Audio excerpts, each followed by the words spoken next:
My Lords, I want to begin with a confession, which is that I didn't know much about the scandal of mortgage prisoners until just a few weeks ago, and it surprised me how long this has been left unresolved. I felt compelled to speak to the plight of mortgage prisoners because when a group of people are marginalised and suffer due to institutional failures, it's important that they're not forgotten and that the injustice is put right. So I'd like to thank Lord Sharkey for bringing this legislation, and I'm grateful to everyone who's contributing today. We may well be a small group in this debate, my Lords, but it's no less significant because of that. Mortgage prisoners are trapped in a set of circumstances that afflicts their lives. Excessive interest payments on their mortgage, financial stress for their families, powerlessness to change their circumstances, lack of choice compared to most borrowers, all within the context of the cost of living crisis, leaving many struggling to afford their homes. And this is a crisis not of their own making. It's reasonable to believe that home ownership would lead to further stability, yet many mortgage prisoners face a perilous fate, hopes shattered and lives turned upside down. There is no legal definition of what a mortgage prisoner is. The FCA defines them as closed-book borrowers, unable to change a new mortgage deal, despite being in a position where they would benefit from switching if they met lenders' risk appetite. This definition captures around 47,000 mortgage prisoners, but there are thousands more who are excluded because they're in arrears, are near the end of their mortgage term, or are already paying close to market rates. If we take this broader definition, there are possibly over 200,000 mortgage prisoners still left in the UK, although the precise number can't be estimated without the Treasury releasing the data. The mortgage prisoner problem emerged from the financial crisis, and for some, their misery has never ended, starting with the collapse and eventual bailout of Northern Rock and Bradford and Bingley. It wasn't meant to be this way. Northern Rock was a AAA lender, regarded as one of the largest and safest banks with a fast-growing national presence that had roots firmly tied in the North East. Once Northern Rock collapsed, the government took over and later resold those mortgages back into the private sector, but without written assurances that customers would be able to access the remortgage market.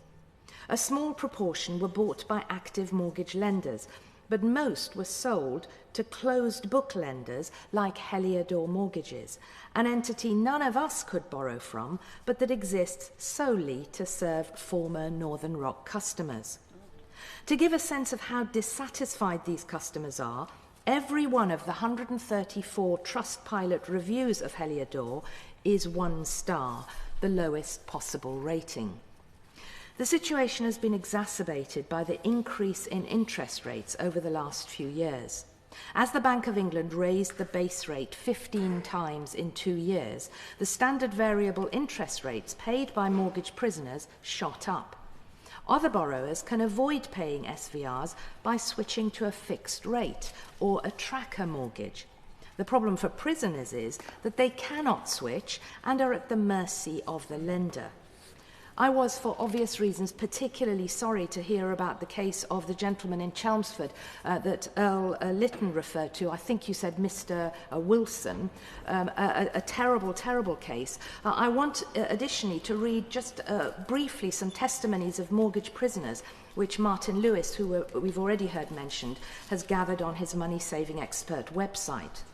One said, "Being a mortgage prisoner has been hell to me. You worry about losing your home, you can't plan on starting a family or moving forward with your life." Another said, "It cannot be fair or reasonable to transfer a mortgage to an inactive lender, hike up the standard variable rate, and make it impossible to find another dealer." Whilst the market is meant to deliver choice, it's broken if consumers are unable to switch because their mortgages have been sold to investment firms that are not authorised to make new contracts. Mortgage prisoners deserve our attention. Many have suffered enormously already. Some are trapped paying interest-only mortgages and with little equity left in their homes. In most cases, families cannot easily move elsewhere when they have young children or strong ties to their localities. Many are unable to cope with high interest payments and are now in arrears, which narrows their options even further. This situation is a consequence of the way government sold the mortgages of collapsed lenders back into the private sector and the failure to take proper responsibility since then. That is why I support the proposal in this bill to set up a public inquiry to investigate the issue. The LSE have advised that all closed book borrowers should be offered comprehensive advice. Other suggestions include equity loans on the model of Help to Buy and a government guarantee for active lenders to offer prisoners new mortgages. Clearly, this is a complex issue, but if a public inquiry can lead to decisive action to set these mortgage prisoners free, it would draw a line under the scandal which has been going on far too long and which amounts to a deep injustice.